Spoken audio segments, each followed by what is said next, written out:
தமிழ்நாட்டில் இருக்கின்ற சிறுபான்மை மக்கள் அதிமுக பாஜக கூட்டணிக்கு வாக்குகளை போட மாட்டாங்கன்னு சொல்லி கடந்த 2 தேர்தலில் பார்த்துட்டோம். தனியார் நின்று கூட அதிமுகவுக்கு வாக்களிக்கல. அப்போ அதனால தான் திருப்பி அவங்க சேர்ந்துருக்காங்க.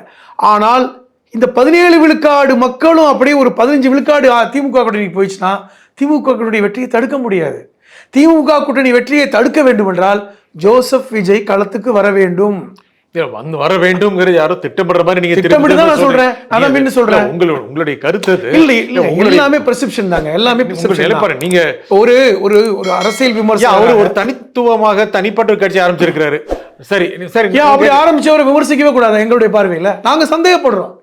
விஜயை நான் சந்தேகப்படுறேங்க. திமுக எதிராக யாரா இருந்தா நீங்க சந்தேகப்படுறீங்க? அப்படி கிடையாது. அப்படி கிடையவே கிடையாது.